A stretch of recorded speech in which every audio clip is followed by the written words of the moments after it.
Hey, Foreclosure Fix family, and welcome to the Foreclosure Fix Podcast. My name is DJ Olojo. I'm the host, and our goal here is to help 1 million homeowners successfully navigate foreclosure.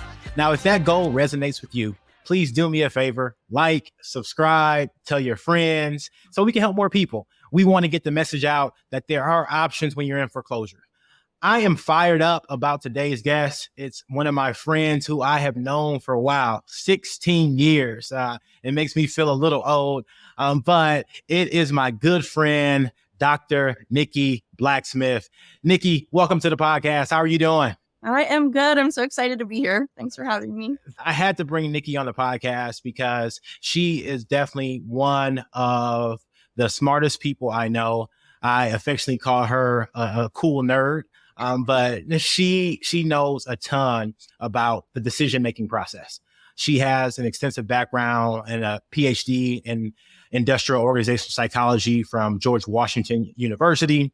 And she actually did her postdoc work at the Army Research Institute for Social and Behavioral Sciences, where she studied the decision-making process for soldiers. So what more kind of important group of people that we can use to say, hey, let us understand, or let us get a better understanding of how people who may be in challenging situations or stressful situations make decisions. So today I'm excited to have her on, and we're going to dive deep into what the decision-making process looks like for folks who are experiencing a traumatic experience. And for those of you who don't know, sometimes foreclosure can be a very traumatic experience for the homeowner. And so, Nikki, help us understand what goes on in the mind of someone when they have to make a difficult decision. Of course. So decisions are very complex. There's lots of reasons why someone might make a delayed decision. But good news is that there's been lots of research, and some of it is mine. So I'm going to talk a little bit about it. But first, I want to break down 3 different reasons why, or like explanations for delaying a decision.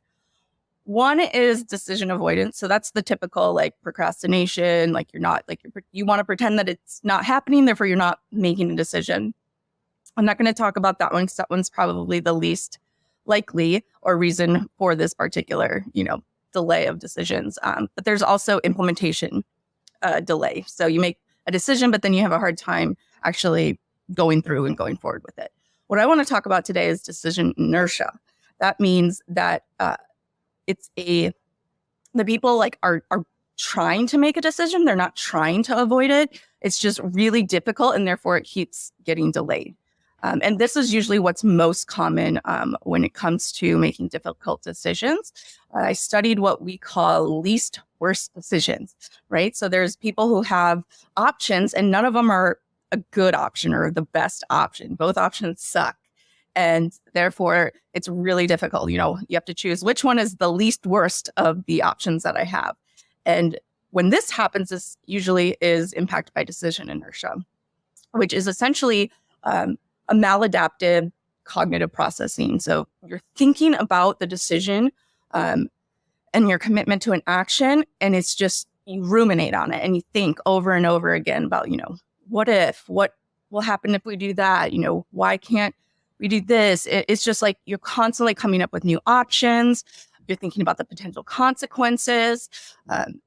And these types of decisions are usually characterized by uncertainty and unpredictable events. So you can't really say what's going to happen in the future. They're accompanied by a lot of risk. So they're pretty high stakes usually. These aren't just, what am I going to have for lunch?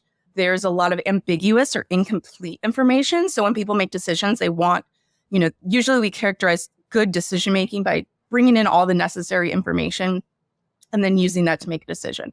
Well, in these cases, there's a lot of times you don't have all the information, or the information that you have is very ambiguous. And also these kinds of situations are typically time bound. So you have to do it within a certain time frame, but the situation changes and it's dynamic as it goes on. So it puts the person in a very, very difficult position where there's no very clear path to say, okay, option A will lead to this and option B will lead to that. And they can't not make a decision, right? Because if they don't, that usually is what's worse. So what happens is their brain just continuously like processes the information over and over again, and they can't really decide like what's the best choice of action here, because all the actions that I have in front of me aren't that great. Nikki, that's very interesting, because I think you perfectly describe somebody who is facing foreclosure, right? Out of the thousands of people who we've talked with and I've talked with in my career, one of the biggest things that they always tell me is that they want to do something and they think they should do something, but they don't like the options presented to them. And what I mean by that is like, I want to keep my house. I like my house, right? I want to stay there, but I don't have the money to catch up my mortgage or to reinstate my mortgage or to even pay the monthly payment that I'm making, right? However, because of where I'm at in life, I don't want to file bankruptcy, and I don't want to, ruin my credit and go down that road. And then I also don't want to sell my house because I want to keep my house, right? And so they go back and forth between all these different options of what they could do or what they should do, and they end up doing nothing while the time clock just kind of ticks away and ticks away and ticks away. And so I didn't know it was called, decision inertia. I just thought it was like, hey, you need to, either get off the pot, piss, or get off the pot, that kind of whole thing. But at the end of the day, that's the exact cycle we see a lot of homeowners in and a lot of borrowers in when they are trying to figure out what to do in that stressful foreclosure or pre-foreclosure situation. I think the key thing that you mentioned is that these aren't people that don't want to make a decision or trying to procrastinate. They know they have to do something. They want to do something. And it's the processing of the information that stops them, not the necessarily like the desire to make a decision. They want to make a decision. They want to move forward. It's just really difficult with the information and the not great options in front of them. Absolutely. So you paint a picture of somebody who has to make a tough decision. They are not making that decision because they are ruminating or ideas and different scenarios are percolating in their brain, right? Yep. And so what things can someone do if they're in that situation and they have to make a decision? Like, help me break down or help me understand the process to make the most optimal decision or a better decision than just kind of not doing anything. So in the psychological literature, I'm going to get a little nerdy on you here. We think about this in multiple ways. When I was at the Army Research Institute, we just call it ARI because it's a mouthful, but I worked with a couple of my colleagues, Neil Shortland, who's actually in Massachusetts. This is his specialty is decision inertia, but he focuses on emergency responders and military situations. What we wanted to do is look at soldier decision making, right? Because what's happening is there's no known battlefield anymore. Like in the past, we used to say, okay, here's the territory. We can map it and see where the hills and the trees and, where the spots that we can hide. But now it's cyber war, everything is unknown. It can happen anywhere and everywhere. And they want the soldiers to feel more empowered to make decisions. So we did a study where we gave the soldiers a situation where they had to make a decision, and it was a least worst decision. Basically, neither option was good. So if you think about just the most simplistic thing would be they're, in war, they want to, they have an enemy and they're targeted.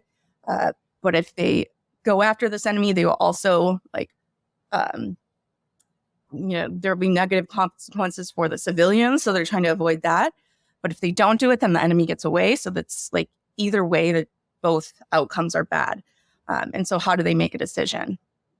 Well, there are two, if you think about people, everybody's a little bit different, right? And there are two types of, not two types of people, but two different approaches to decision making. So one is the approach orientation. So people want to accomplish the goals. So in that case, the person would probably, target the enemy and go after it.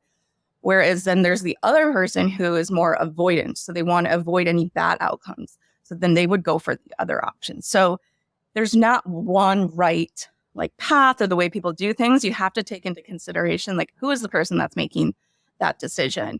And we actually manipulated status and power And I think this is relevant because, tell me if I'm wrong, but when you're in the decision of home or a foreclosure, you're probably head of a family. You're making decisions for other people. You're accountable. And that puts added stress onto the situation. 100%. And so this is the same thing with the study that we did, is that you would think that if they had more power, they would be more likely to, it would make the decision easier for them to make. But it actually makes it harder because they feel more accountable. They have to think about how it's going to affect other people. And it just it adds more information in there for them to ruminate on. So one is just kind of like understanding yourself and your preferences and how you approach situations. The other part is more about like situation, like what can you do? And in psychology, you always think about the person and the situation. I gave you a little bit of information about the person, but now we think about the situation. A lot of times what happens is that these decisions lack concrete goals. So somebody might be approaching it and then just kind of like, I'm just going to try to do my best versus I'm going to try to accomplish X, So if people have more concrete goals, like what they're trying to do, like I want to, make sure that we save X amount of money and put aside, and that might help guide their decision. And these are terrible examples because I'm not super familiar with the process. The idea is get something attainable, like that you can measure a goal. Whereas if you just say like, I want to get out of this situation, that's very ambiguous. There's no direction to go in, and it makes it harder to make a decision. So let me bring it home for our listeners as it pertains to their specific situation.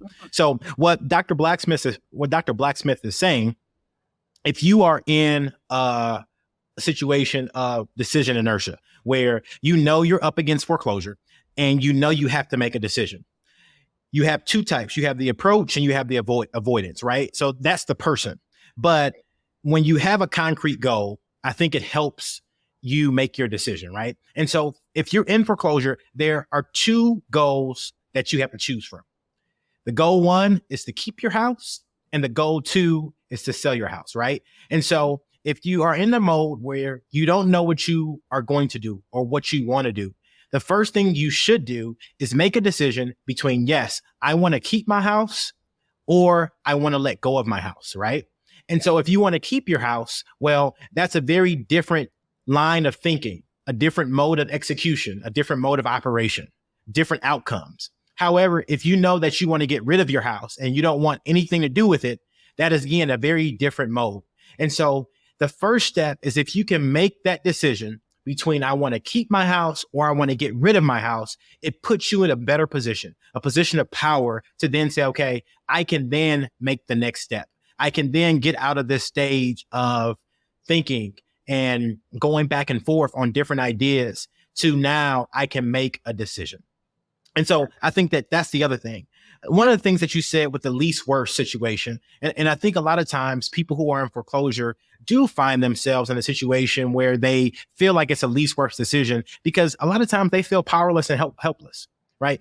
I've talked to tons of homeowners and work with homeowners where they say, I feel like I'm letting my family down. I feel like a failure.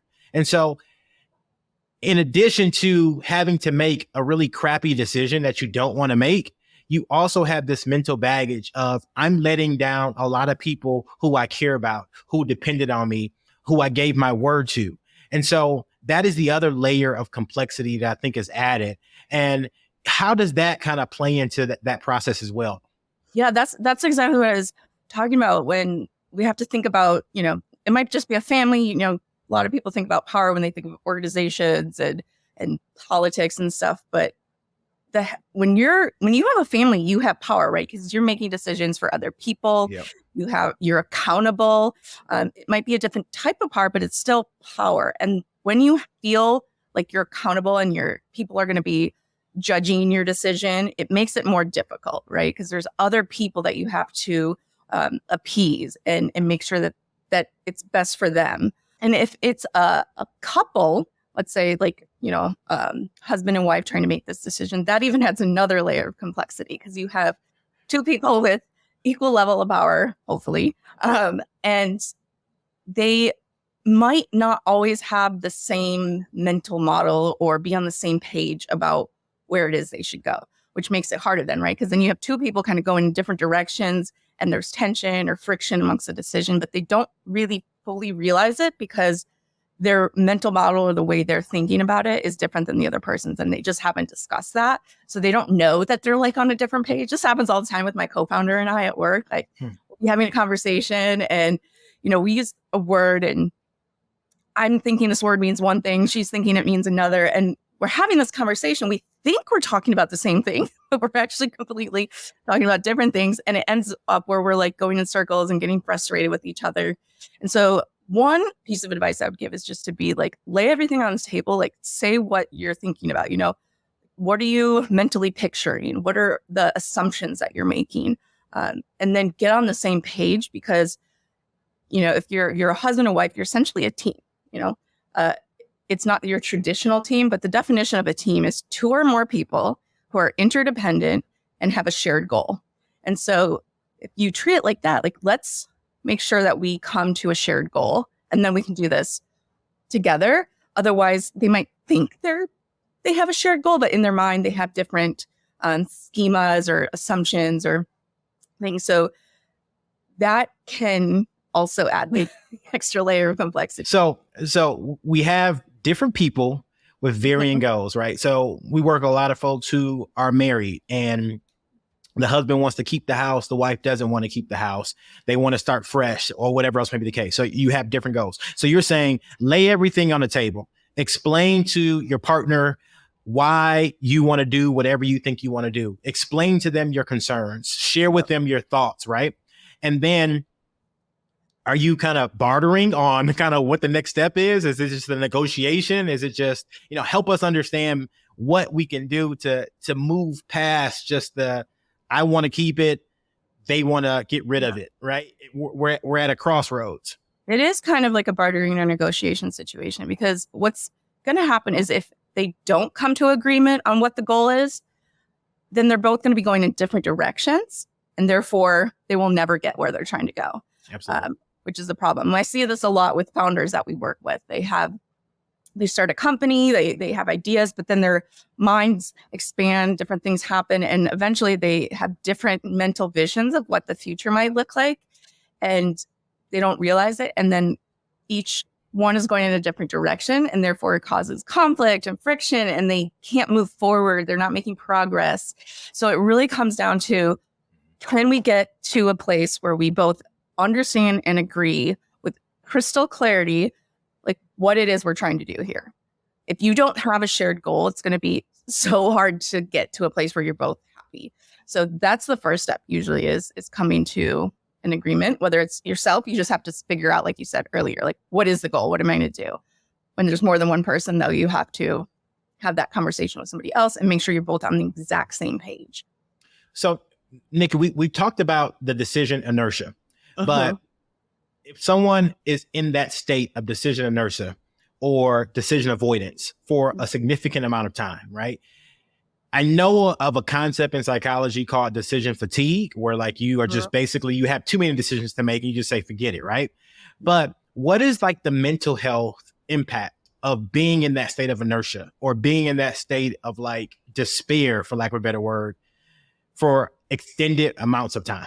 Yeah, I mean, I think you said it really nicely. It's, as people, we like to think that we have this like infinite amount of energy and thought process available, but think about days when you're just like, for me, it's writing. Like I write scientific papers, and at the end of the day, I'm like, wow, I just use my brain so hard all day, like I can't even think anymore.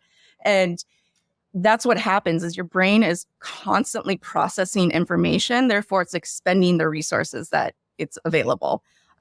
And you get exhausted. You almost like reach a state of burnout. And so reminding yourself that one, we have limited, finite set of resources, whether it's physical or cognitive. Every day, there's only so much you can give. That's why we go to sleep, so we can rest and re-energize and get up the next day and have more space. But I think the key is to be easy on yourself. Sometimes I write all day and it's been only like 6 hours or 8 hours. I'm like, gosh, I have so much more work to do. Why can't I do it? I'm so tired.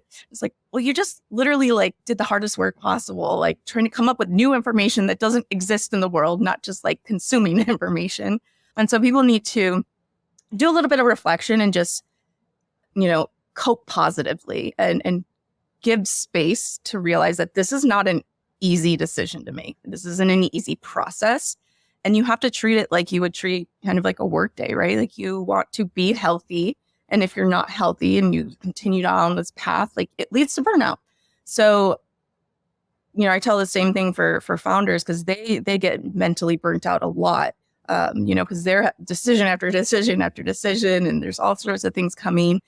Is that part of your job is to stay healthy, like give yourself the sleep, the time to exercise. And when you do that, your brain functions better and it's easier to do those things. So it sounds kind of like maybe irrelevant to some people, but treat your brain like a muscle, and give it time to, recoup, feed it energy fuel that it needs.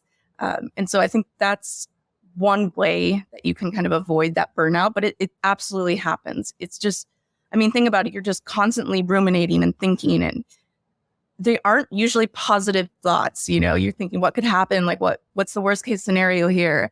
And that can really take a toll on somebody. Mentally, it can lead to not only burnout, but like depression, anxiety, just, conflict in the family because they're irritable and they have very few resources to give emotionally. So it can lead to a lot of mental health issues. It's a little bit different for everybody, but that's the line you're going down. Absolutely. So there are two questions in that same vein that I want to kind of target on a little bit. One is a lot of times the folks who are in foreclosure are strapped financially, right? Mm-hmm. And so you have this financial weight that's on them, along with the weight of all the things you just mentioned. Mm-hmm. You're snapping, you're stressed out, you have tons of decisions to make. A lot of times some folks may be sickly. So you have this comorbidity, for lack of a better term, of different things that are impacting you, right? What do you do when the worst happens? Like, and when I say the worst, it's somebody who wants to keep their home, they lose their home, it's sold, and now they're out on the street. Like, what do you do when all the plans and all the dreams and all the aspirations get crushed? How do you bounce back from that? Like, I know there's research on resiliency and there are things like that, but like help our listeners just really figure that out, because unfortunately I've seen that happen and I don't know what to tell somebody in that situation besides, tomorrow's going to be a better day. That is a great question. It's something I think about all the time because I think, I work with a lot of founders and entrepreneurs and it's a very similar situation. Like if their company fails, it's like the end of the world, right? Like their dreams are crushed. They're out of a lot of money. They, they don't have the security you would have in a traditional job. And in that case, it's usually like, think about the bigger picture, right? No one who is successful has gotten there without some kind of major failure or disaster or anything. So it's just like one step along the way. And if you can turn it into a learning experience rather than I suck, I failed, everything's over, what can you do differently next time? And also recognize that you have a lot of agency and control over what happens next, which can be actually an opportunity sometimes. It might feel like it's, terrible, but when one door closes, another opens. So it gives you space to think about like, what could be next? How can I do things differently? But the key is to remember that there's agency and control and that it's just one blip in the bigger part of your life. Like your life is full of different episodes and eras and chapters and things that happen. And this isn't going to be forever, right? It's not forever. It's just, it sucks right now, but like, how can you learn from it and become a better person? Like my favorite story and probably overly used is the Michael Jordan. He didn't get chosen on his high school varsity basketball team, but that didn't stop him. He could have stopped right there and said, I'm not good enough. But it turned a really terrible situation into something positive. So that's where I mean, it's probably easier said than done. We've all been in situations and it's really hard to get out of that negative thinking loop.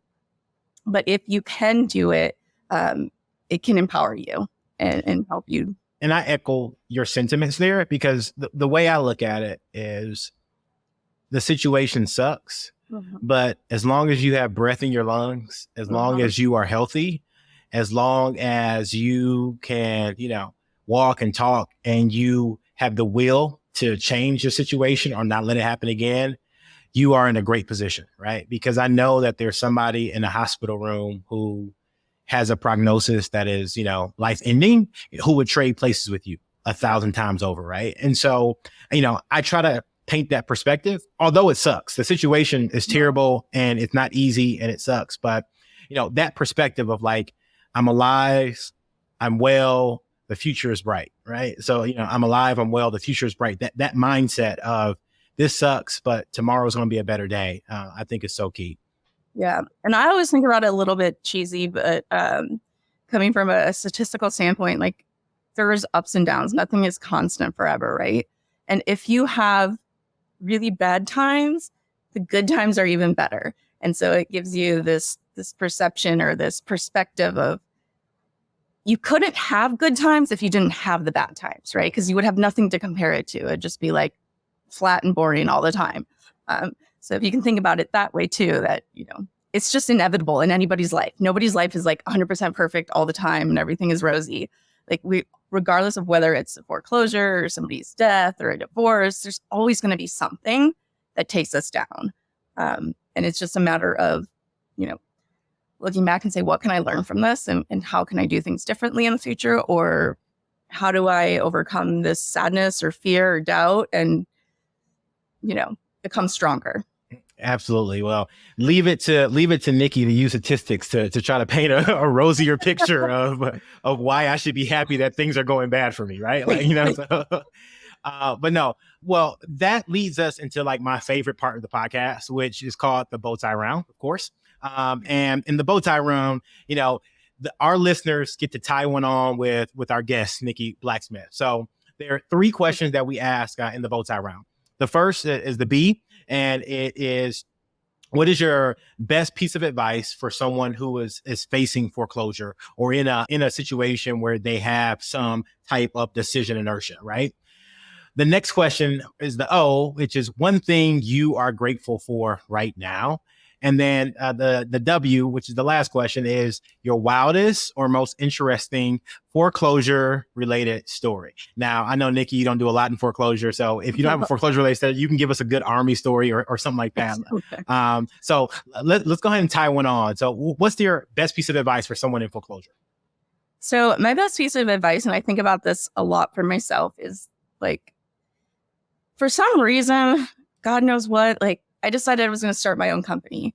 And every day I wake up like, what in the world was I thinking? Like, how am I going to do this? Like, this is the craziest thing you've ever decided to do. And, this is after having a PhD and a postdoc. And like, it's so much uncertainty. There's ups and downs are crazy. It's an emotional roller coaster. It's every day you feel like a loser and failure. And, those highs don't last very long. And so I kind of asked myself, like, what on earth are you doing? Like, and the way I look at it is I'm really challenging myself here to do something I never thought I could do. Like, if I go back to like my childhood, no way would I ever say I was going to start a company. It was just like not something in my head. I don't know how I got here. I just saw a problem and I couldn't help myself. And I said, I got to solve this and started the company.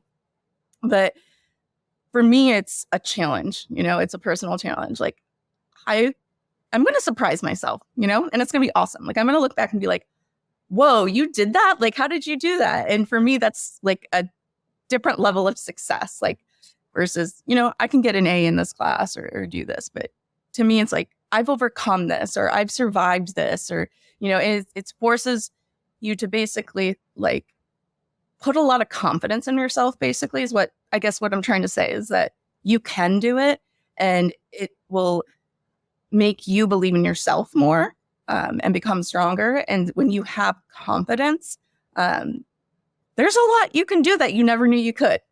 Oh, no, that's phenomenal. And I think that's something that no one can take away, that ability to say, I did this, right? Yep. I navigated this journey. I got out this situation. I fought tooth and nail and I made it happen. I think that there's a resolute ownership that comes along with that just stays with you. So I think that's really awesome. One thing that you're grateful for right now, obviously I know you're grateful to be on this podcast, of course, but like one thing, what else are you grateful for, right? So much. I think about this all the time and I'm so grateful for everything. Just mostly, I think, and this is so cliche, but like, I'm so grateful for my parents and my family, and they've just been so supportive. I had parents that never said, oh, you should do this or you should do that or become a lawyer, become a doctor. They were just like, what do you want to do and how do we support you to get there? And I am probably one of the few people you will ever meet that says, I love my job. I have the greatest life ever. Like, even though there's a lot of hard things, I'm doing exactly what I want to do. There's no regrets. But that was because they left space for me to make my own decisions, but also provided so much support along the way that like kept me going. That's phenomenal. Kudos to your family and your parents. So the W, right? What's your wildest or most interesting story? So I wouldn't say it's interesting, maybe a little wild, but mostly just scary. I don't have any foreclosure stories, although I do have some housing stories if you're interested in those. But for me, like starting a company is very similar because there's no really good options all the time. Like there's a crap ton of financial stress, there's unpredictability, there's risk, it's really, really difficult. Again, Nikki, I appreciate you coming on today. I appreciate you sharing your journey and sharing all your nuggets of wisdom. Please do me a favor and let our listeners know how to kind of get in contact with you, how to keep track of your journey, how to learn more about you and your organization. I think the easiest way is just find me on LinkedIn, Nikki Blacksmith. Connect with me, send me a message. We also have social media handles, but I'm not a huge social media fan, and so I'm just going to ignore that, even though probably my co-founders and my marketing people will kill me for it. But can you please let them know your company name? How about that? It is Blackhawk Behavior Science, and I'll actually, your audience can be the first to know that we are actually changing our name, and it is going to be Semeta. So look out for that in the future. Semeta Behavior Science. What that means is that we look at systems at a meta level. So a person is on a team is inside an organization, the organization's inside of an ecosystem. And so we look at the way all of those function together. And that could be helpful for you too, like mortgage and finance. They don't exist in a isolation, right? Like they're impacted by economy and the banks. And there's lots of different pieces moving around that influence the larger system. And when you understand the larger system, you're more likely to have clarity. Awesome. Well, Nikki, thank you again for being on our podcast today. Foreclosure Fix family, appreciate you listening in. Please do us a favor. If you found value in this conversation today, please like, subscribe on your favorite platform, or check us out at the foreclosurefixpodcast.com. We appreciate you. Thank you so much, and God bless. The views and opinions on this podcast are for informational purposes only and should not be construed as legal advice. If you have a specific legal question, we highly recommend you contact a qualified legal professional.